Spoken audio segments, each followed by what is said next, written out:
میں سلام پیش کرو وقرا قل هو اللہ احد مرتن واحدہ، پھر ایک مرتبہ سورہ اخلاص پڑھ لو. ففعل رجل، اس شخص نے ایسا کیا جب بھی گھر میں جاتا سلام کر. اس کے بعد حضور کی بارگاہ میں سلام پیش کر دو. اس کے بعد سورہ اخلاص پڑھ لے. فادار اللہ علیہ رزقا، اللہ نے اس پر رزق کے دروازے کھول دیے. حتی افاد علی جیرانی والا قربانی، یہاں تک اس نے اپنے رزق سے اپنے پڑوسیوں اور رشتہ داروں کی بھی مدد کی. رب نے اتنا رزق عطا فرمایا، اتنا رزق عطا فرمایا. ہم بھی چاہتے ہیں گھروں میں برکت ہو، اس وظیفے کو اپنا گھر جاتی سلام کریں. سلام کی عادت بنانی چاہیے. بعض لوگ سمجھتے نہیں عورتوں کو نہیں سلام کرنا چاہیے، بچوں کو نہیں سلام کرنا چاہیے. حالانکہ ہمارے آقا و مولا صلی اللہ علیہ وسلم کی سنت مبارکہ ہے کہ آپ گھر جا کر بھی سلام فرماتے اور بچوں کو بھی سلام میں پہل فرماتے. سلام کرنا چاہیے اور اس کے بعد حضور کی بارگاہ میں سلام پیش کریں. السلام علیکہ ایھا النبی یا الصلاۃ والسلام علیکہ یا رسول اللہ. حضور کی بارگاہ میں سلام پیش کریں. پھر ایک مرتبہ سورہ اخلاص پڑھ لیں، قل هو اللہ شریف. ایک مرتبہ سورہ اخلاص پڑھ لیں. انشاءاللہ عز و جل دنیا کی بھی برکتیں ملیں گی اور انشاءاللہ آخرت کی برکتیں نصیب ہوں گی. صلو علی الحبیب صلی اللہ تعالی علی محمد صلی اللہ تعالی علیہ وآلہ وسلم صلاۃ و سلاما علیکہ یا رسول اللہ. آج میرے بیان کا موضوع اختیارات مصطفیٰ ہے کہ اللہ عز و جل نے اپنے محبوب کو اختیارات عطا فرمائے، قوتیں، طاقتیں، اختیارات دیے ہیں. اختیارات کی دو قسمیں، ایک ہے اختیارات تشریعیہ اور دوسرا ہے اختیارات تکوینیہ.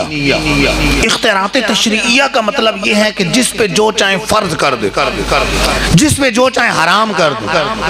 اور اختیارات تکوینیہ سے مراد یہ ہے کائنات میں تصرف کرنے کے اختیارات، کہ چاہیں تو سورج ڈوبے کو واپس بلائیں اور چاہیں تو چاند کے 2 ٹکڑے فرمائیں.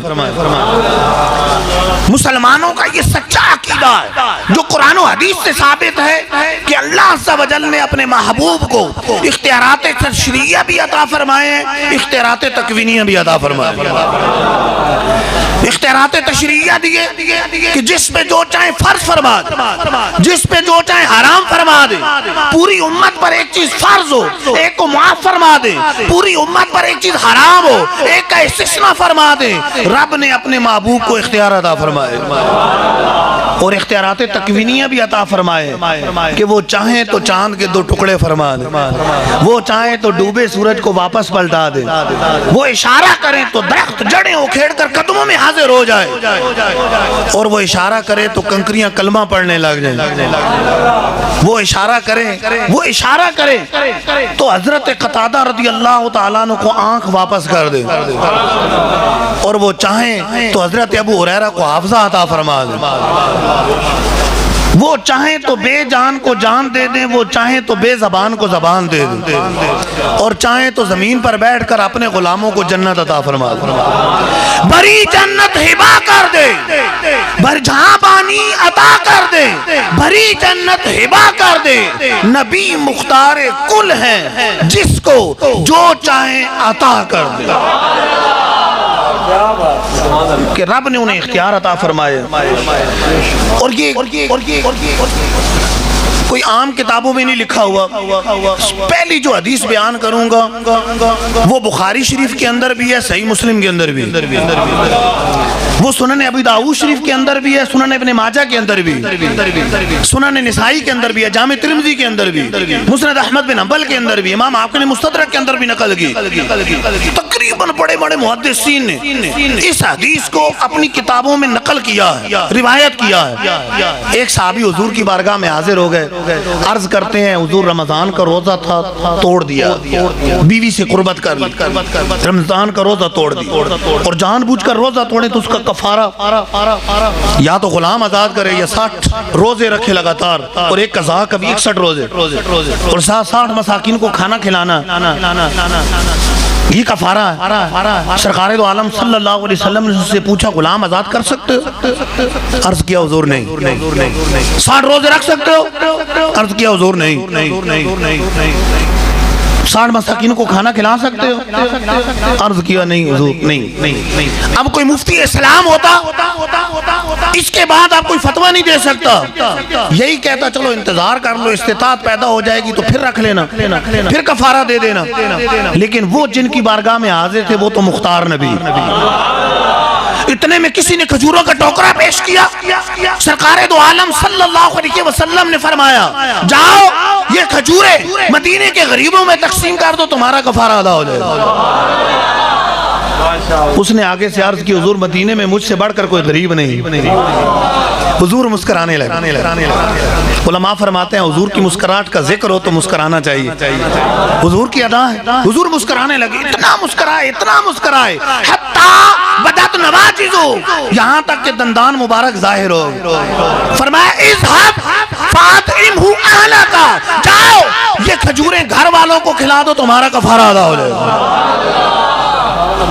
پوری امت کا کفارہ الگ ہے، پوری امت کا کفارہ الگ ہے، اور ایک صحابی کے لیے روزہ توڑنے کا کفارہ یہ ہے کہ حضور خود اسے کھجوریں دیں اور فرمائیں جاؤ اپنے گھر والوں کو کھلا دو، تمہارا کفارہ ادا ہو جائے گا۔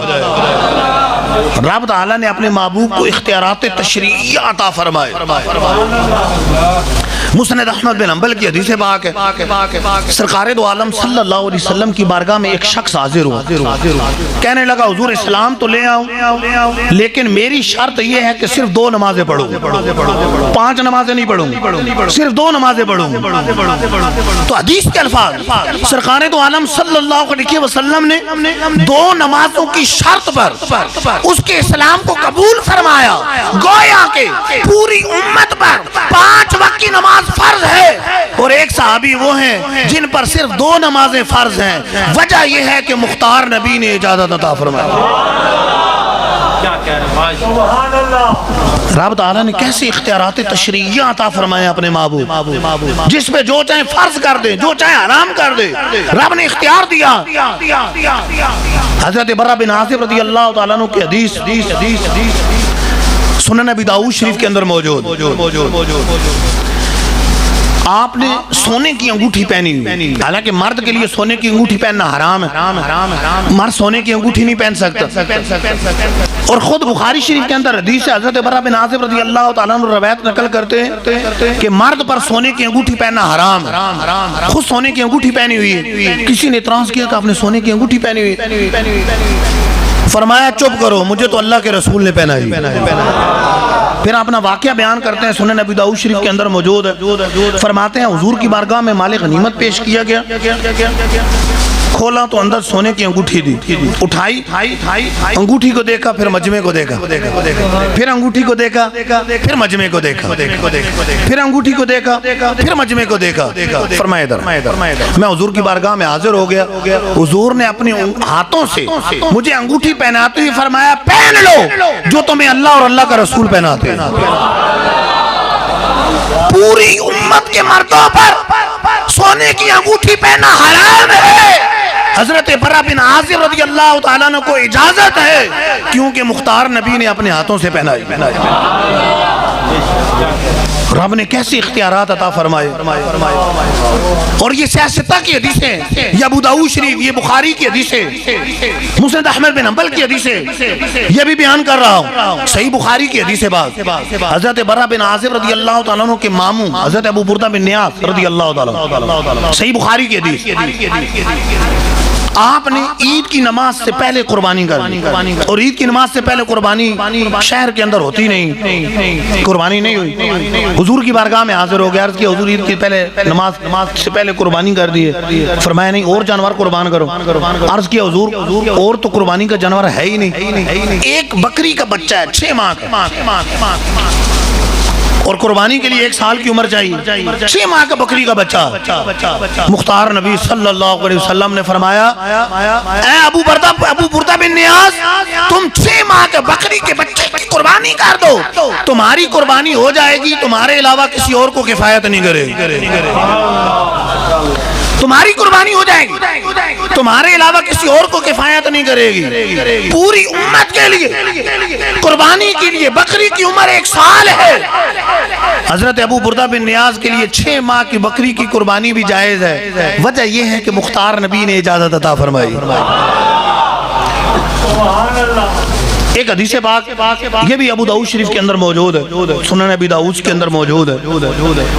سرکار دو عالم صلی اللہ علیہ وسلم نے ایک اعرابی سے گھوڑا خریدا، بعد میں منکر ہو گیا، وہ اعرابی کہنے لگا میں نے نہیں بیچا۔ اچھا بیچا ہے تو گواہ پیش کریں۔ حضور نے فرمایا تم نے بیچا ہے؟ کہنے لگا گواہ پیش کریں، گواہ کوئی تھا نہیں۔ اب جو صحابی آتے معاملہ پتہ چلتا تو اعرابی کو ڈانٹتے کہ حضور سچ ہی فرمائیں گے، سچ کے علاوہ کیا فرمائیں گے؟ وہ کہتا نہیں گواہ پیش کر، لیکن صحابی گواہی نہ دیتے کہ موجود نہیں تھے۔ اتنے میں حضرت خزیمہ آ گئے، حضرت خزیمہ آ گئے، کہنے لگے میں گواہی دیتا ہوں کہ حضور اس نے آپ کو جانور بیچا۔ فرمایا تم تو موجود نہیں تھے، کیسے گواہی دے رہے ہو؟ کہنے لگے حضور آپ آسمانوں کی خبریں دیتے ہیں، دن رات آسمانوں کی خبریں دے رہے ہیں، ہم قبول کرتے، یہ تو دنیا کا تھوڑا سا معاملہ ہے، میں گواہی دیتا ہوں اس اعرابی نے آپ کو گھوڑا بیچا، آپ کو جانور بیچا، میں گواہی دیتا ہوں۔ اچھا کوئی دنیا کا بادشاہ خوش ہو جائے تو مال دے دیتا ہے، کوئی منصب دے دیتا ہے، کوئی دنیا کا بادشاہ ہے، دنیا کا افسر ہے، امیر آدمی، یہاں مختار نبی خوش ہوئے تو کیا انعام دیا؟ کیا انعام دیا؟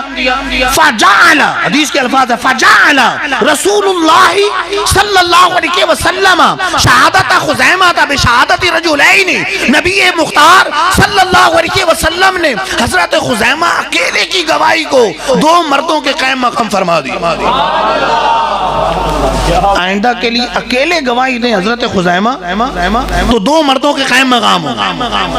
سمجھانے کے لیے عرض کر رہا ہوں کہ جیسے کہیں نکاح ہو تو نکاح کے لیے کم از کم 2 مرد چاہیے، یا 1 مرد 2 عورتیں چاہیے گواہی کے لیے۔ اگر 2 مرد گواہ نہ ہو یا 1 مرد 2 عورتیں گواہ نہ ہو تو نکاح نہیں ہو، یعنی مرد ہوں تو 2 مرد کم از کم چاہیے نکاح کے گواہ کے لیے، ورنہ نکاح نہیں ہوگا۔ لیکن حضرت خزیمہ وہ ہستی ہیں کہ اگر کسی نکاح کی اکیلے گواہی دیں تو وہ نکاح ہو جائے، کیونکہ حضور نے انہیں اکیلے کی گواہی 2 کے قائم مقام فرما دی کہ رب نے انہیں اختیار عطا فرمایا۔ وہ مختار نبی کہ جس میں جو چاہیں فرض فرما دے، جس کی جو چاہیں شرعی طور پر جو وٹنس ہے، طاقت ہے، گواہی ہے، جیسے مرضی فرما دے، رب نے انہیں اختیار عطا فرمایا۔ مختار نبی کیا انہیں اختیار عطا فرمایا۔ سرکار دو عالم صلی اللہ علیہ وسلم جب مکے سے مدینہ ہجرت کر کے جا رہے ہیں، یہ حدیث پاک اس کا آدھا ایسا صحیح بخاری شریف کے اندر بھی، اور مکمل حدیث پاک دلائل النبوہ میں امام بہقی نے نقل کی جو میں بیان کر رہا ہوں۔ کفار مکہ نے اعلان کر دیا کہ جو معاذ اللہ حضور کو پکڑ کے لائے گا 100 اونٹوں کا انعام ملے گا۔ سراقہ بن مالک بھی اسی لالچ میں چل پڑے، ایمان اس وقت تک نہیں لائے، حضور کے قریب پہنچے تو سرکار علیہ السلام نے زمین سے فرمایا، رب نے اختیار دیا، فرمایا خذی اے زمین پکڑ لے، زمین نے پکڑ لی۔ یہ اختیارات تکوینی ہیں، پکڑ لیا، زمین میں تصرف پکڑ لیا۔ حضور رحمت اللہ العالمین عرض معروض کرنے لگے، حضور نے معاف کر دی، فرمایا اترکی اے زمین چھوڑ دے، زمین نے چھوڑ دیا۔ پھر بری نیت سے آگے بڑھے، پھر بنا خذی پکڑ لے، پکڑ لے، زمین نے پھر پکڑ لیا، پھر محنتیں کرنے لگے، حضور نے فرمایا چھوڑ دے، اترکی چھوڑ دے۔ 2-3 مرتبہ ایسا ہوا پکی سچی توبہ کی، پکی سچی توبہ کی، تو سرکار نے کیا انعام دیا؟ بظاہر خالی ہاتھ ہیں لیکن ان کے خالی ہاتھوں میں 2 جہاں کی نعمتیں۔ کیا فرمایا؟ اے سراقہ تمہارے ہاتھوں میں کس طرح کے سونے کے کنگن دیکھ رہا ہوں۔ ذرا غور کریں، اس وقت کسرا سپر پاور، کسرا اور روم کی جنگیں بڑی معروف ہیں، ان دنوں میں ہوئی۔ پہلے ایران نے فتح یاب ہوا اور بعد میں پھر روم غالب آ گیا، جس کا قصہ کتب کے اندر موجود ہے، بلکہ قرآن پاک کے اندر بھی اس کی طرف اشارہ موجود ہے۔ پھر روم غالب آ گیا، کسرا ایران کا بادشاہ اس وقت سپر پاور، اس وقت کی سپر پاور، اور سرکار علیہ الصلوۃ والسلام بظاہر خالی ہاتھ مکہ سے مدینہ کی طرف ہجرت کر رہے ہیں، لیکن گویا کہ خبر دے رہے ہیں کہ ایک وقت آئے گا کہ میرے غلام ایران کو فتح کرے گا، اور اس کے بادشاہ کسریٰ کا خزانہ میرے غلاموں کے قدموں میں آئے گا، اور اس کے خزانے میں سونے کے کنگن ہوں گے، اور سراقہ بن مالک کو وہ کنگن پہنائے جائیں گے۔ سونے کے کنگن مردوں پر حرام ہے، سونے کے کنگن مرد نہیں پہن سکتا۔ جب دور فاروقی آیا، فاروق اعظم کا دور آیا، حضور کے اس غلام کے قدموں میں جب کسریٰ کا خزانہ آیا، اور جب خزانہ کھولا کنگن سونے کے نظر آئے، سونے کے کنگن نظر آئے، حدیث یاد آگئی، سراقہ کو بلا لیا، منبر پر کھڑا کیا، کنگن پہنائے سونے کے کنگن، اور زبان حال سے بتایا کہ دیکھو نبی غیب دان نے جو غیب کی خبر دی تھی آج پوری ہو گئی ہے، اور جو حضور مختار نبی نے جو اجازت دی تھی آج اس اجازت پر بھی عمل ہو گیا ہے۔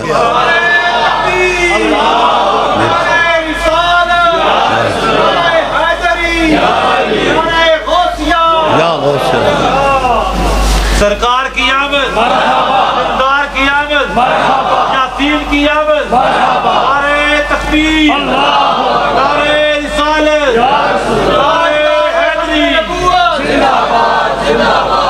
تو رب تعالیٰ نے اپنے محبوب کو کیسے اختیارات عطا فرمائے؟ ان کو کہتے ہیں اختیارات تشریعیہ۔ ایک حدیث پاک جامع ترمذی کے اندر بھی ہے، سنن ابن ماجہ کے اندر بھی، مولا علی بھی اس کے راوی ہیں، اقرا بن حابس بھی اس روایت موجود۔ صحابہ اکرام جب حج کا حکم نازل ہوا تو صحابہ نے عرض کیا حضور کیا حج ہر سال فرض ہے؟ کیا حج ہر سال فرض ہے؟ اب حج تو سال میں زندگی میں ایک مرتبہ ہے، صاحب استطاعت پر حج زندگی میں ایک مرتبہ فرض ہوتا ہے جس کو استطاعت ہو۔ صحابہ نے عرض کی حضور کیا حج ہر سال فرض ہے؟ حضور نے رخ انور پھیر لی۔ صحابہ ادھر سے آئے، پوچھا حضور ہر سال فرض ہے؟ جواب نہیں دیا، پھر پوچھا، جواب نہیں دیا۔ بالآخر حضور نے کیا فرمایا؟ لا ولو قلت نعم لوجبت، نہیں حج ہر سال فرض نہیں ہے، لیکن اگر میں ہاں کہہ دیتا تو حج ہر سال فرض ہو جاتا۔ اللہ اکبر، ان کی زبان اقدس سے ہاں نکل جاتا، نعم نکل جاتا تو حج ہر سال فرض ہو جاتا۔ پتا چلا کہ رب نے محبوب کو وہ اختیار دیے، وہ چاہے تو حج کو ہر سال فرض کر دے، لیکن امت کا خیال آیا ہر سال فرض نہیں فرمایا۔ نعم اگر میں نعم کہہ دیتا تو ہر سال فرض ہو جاتا۔ پتہ چلا رب نے محبوب کو اختیار عطا فرمایا۔ بخاری شریف کی حدیث پاک ہے، مولا علی رضی اللہ تعالیٰ نے حضرت فاطمہ کی موجودگی میں نکاح کا ارادہ کیا تو سرکار علیہ السلام نے ممبر اقدس پر آ کر منع کر دیا۔ علماء فرماتے ہیں کہ پوری امت کے مردوں کے لیے تو حکم یہ ہے کہ 4 عورتوں سے بیک وقت نکاح ہو سکتا ہے، ایک وقت میں 4 عورتوں سے نکاح ہو سکتا ہے۔ فَانْكِحُوا مَا طَابَ لَكُم مِّنَ النِّسَاءِ مَثْنَىٰ وَثُلَاثَ وَرُبَاعَ، تم نکاح کرو 2 2 3 3 4 4 اجازت دی، لیکن علماء فرماتے ہیں مولا علی کے لیے، حضرت علی کے لیے حکم یہ ہے کہ حضرت فاطمہ کی موجودگی میں دوسرا نکاح کرنا حرام، اجازت نہیں۔ کیوں؟ نبی مختار صلی اللہ علیہ وسلم نے منع فرما دی، حضور نے منع کر دی۔ اب نکاح کریں تو وہ حلال نہیں۔ پوری امت کے مردوں کے لیے حکم الگ، مولا علی کے لیے الگ۔ ہاں حضرت فاطمہ کا جب وصال ہو گیا تو پھر اور نکاح فرمایا، حضرت علی نے اور نکاح فرمایا، لیکن جب تک حضرت فاطمہ حیات رہی مولا علی نے دوسرا نکاح نہیں فرمایا، حضور نے منع کر دی، سرور دو عالم صلی اللہ علیہ وسلم نے منع کر دی۔ پتہ چلا کہ رب نے محبوب کو اختیارات عطا فرمائے، اختیارات تشریعیہ عطا فرمائے۔ جس طرح کے اختیارات تشریعیہ عطا فرمائے اسی طرح اختیارات تکوینیہ بھی عطا فرمائے۔ اختیارات تکوینیہ کائنات میں تصرف کرنے کے اختیارات، کہ جیسا چاہیں پوری کائنات میں تصرف کریں، رب نے انہیں اختیار عطا فرمایا۔ وہ چاہیں تو چاند کے 2 ٹکڑے فرما دے، وہ چاہیں تو چاند کو کھلونا بنا کر چاند سے کھیلے، وہ چاہیں تو ڈوبے سورج کو واپس پلٹا دے، وہ چاہیں تو حضرت قتادہ کو آنکھیں عطا فرما دے، وہ چاہیں تو بے جان کو جان دے دیں، وہ چاہیں تو بے زبان کو زبان دے دیں۔ بخاری شریف کی حدیث پاک کفار مکہ نے حضور سے معجزہ طلب کیا تو سرکار دو عالم صلی اللہ علیہ وسلم نے چاند کے 2 ٹکڑے فرما کر انہیں معجزہ دکھا دے. سورج اپلٹے پاؤں پلٹے, چاند اشارے سے ہو چاک, اندھے نجدی دیکھ لے قدرت رسول اللہ کی. قرآن و حدیث کا مزاج دیکھیں تو اللہ تعالیٰ اپنے محبوبوں کو اختیارات بیان فرماتا ہے. سرکار علیہ السلام اپنے اختیارات بیان فرماتے حدیثوں کے اندر موجود. یعنی کسی قرآن پاک کی آیت اور حدیث میں یہ نہیں ملے گا کہ نبی تشائی کوئی نہیں, فلاں تشائی کوئی نہیں, ولی تشائی کوئی نہیں. حدیث میں یہ ضرور ملے گا من عاد لی ولیا فقد آذنتہ بالحرب. بخاری کی حدیث, رب فرماتا ہے, حدیث قدسی ہے, جس نے میرے ولی سے دشمنی کی میں نے اسے اعلان جنگ کر دی. رب ان کی شانیں بیان فرماتے. دیکھیں عیسیٰ علیہ السلام کی شان کیسے بیان فرمائی, ابری الاکمہ والابرص. میں اپنے بارے میں کہہ رہے ہیں عیسیٰ علیہ السلام, میں مادر ذات اندھوں کو آنکھیں دیتا ہوں, میں کوڑی کے مریضوں کو شفا دیتا ہوں, اپنی طرف نسبت کر رہے ہیں. اور آگے کیا کہہ رہے ہیں, وَأُحْيِي الْمَوْتَى بِإِذْنِ اللَّهِ, اور اللہ کے حکم سے مردوں کو زندہ کر دیتا ہوں. اس سے بڑھ کر تصرفات کیا ہوں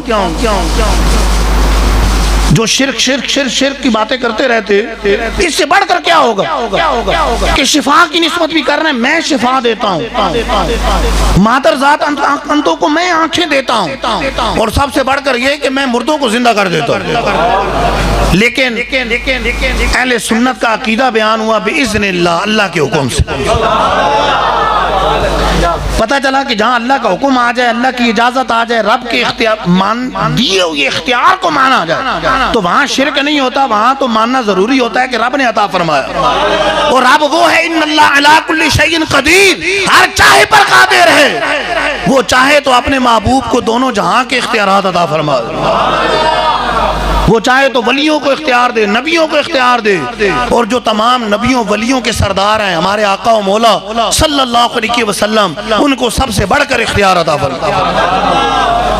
اب یہ دیکھیں چاند کے 2 ٹکڑے فرما دیے, کیسی قوت, کیسی طاقت ہے. لیکن اس کا ایمان کیسا ہے اس آدمی کا جو یہ کہے کہ نبی تو پیشاب بھی نہیں روک سکتے, اللہ یعوذ باللہ. کوئی اس طرح کی بات کرے کہ کچھ بھی نہیں کر سکتے, یہ تو کچھ بھی نہیں ہے. کلمے کا ترجمہ یہ کرے کہ لا الہ الا اللہ کا مطلب یہ ہے کہ اللہ کے علاوہ کوئی شے ہی نہیں. حالانکہ یہ تو بچہ جانتا ہے کہ اس کا یہ ترجمہ نہیں. لا الہ الا اللہ کا مطلب یہ ہے کہ اللہ کے سوا کوئی عبادت کے لائق نہیں, کوئی شے ہی نہیں. یہ کس چیز کا ترجمہ ہے, لا شے, یہ کس چیز کا ترجمہ ہے. لیکن نوجوان سن رہے ہوتے ہیں, اچھا ایسی باتیں کسی مولوی نے نہیں بتائی. ذرا ایسی گستاخیاں کوئی مولوی تو نہیں کر سکتا جیسے یہ کر رہا ہے کہنے والا. کلمے کا ترجمہ بچہ جانتا ہے, پتہ چلا اسے ترجمہ ہی نہیں آتا, عربی نہیں آتی. لا الہ الا اللہ کا مطلب بچہ جانتا ہے, اس کا مطلب اللہ کے سوا کوئی عبادت کے لائق نہیں, کوئی معبود نہیں. اور وہ کہتا ہے کلمے کا مطلب یہ ہے, توحید کا مطلب یہ ہے اللہ کے علاوہ کوئی شے ہی نہیں. اللہ یعوذ باللہ. رب اپنے محبوبوں کو اختیار دے, ان کو تصرفات دے, ان کو قوتیں عطا کرے, اور یہ منہ بھر کے اس طرح کی باتیں کر رہے. امام طبرانی حدیث نقل کرتے ہیں, حضرت عباس حضور کے چچا سرکار علیہ السلام کی بارگاہ میں عرض کرتے ہیں, حضور میں جو آپ پر ایمان لایا بچپن میں آپ کا ایک معجزہ دیکھا. بچپن میں حضور میں نے دیکھا رأیتک فی المہد, میں نے آپ کو پنگوڑے میں دیکھا. تو ناخل کمرہ, حضور آپ چاند سے کھیل رہے, میں نے بچپن میں دیکھا آپ چاند سے کھیل رہے تھے. وَتُشِيرُ إِلَيْهِ بِأَصْبُعِكَ, حضور آپ انگلی سے اشارہ فرما رہے تھے. فَحَيْثُ أَشَرْتَ إِلَيْهِ مَالَ, جدھر اشارہ کرتے تھے چاند ادھر ہی جھک جاتا. حضور نے فرمایا كُنْتُ أُحَدِّثُ وَيُحَدِّثُنِي, چچا جان یہ ایک دفعہ کی بات نہیں ہے, میں تو چاند سے باتیں کیا کرتا تھا, چاند مجھ سے باتیں کیا کرتا تھا. وَيُلْهِنِي عَنِ الْبُكَاءِ, چاند مجھے لوری دیا کرتا. وَاسْمَعُ وَجْبَتَهُ حِينَ يَسْجُدُ تَحْتَ الْعَرْشِ, اور جب عرش کے سائے میں سجدہ کرتا تھا اس کے گرنے کی آواز میں اپنے کانوں سے سنا کرتا ہوں. محبوب کی انگلی کی طاقت دیکھ, حضور کی قوت گویائی دیکھے, چاند کو باتیں سناتے بھی ہیں, قوت سماعت دیکھے چاند کی باتیں سن بھی لیتے. اعلیٰ حضرت فرماتے ہیں دور و نزدیک سے سننے والے وہ کان لالے کرامت بلاکھوں سلام.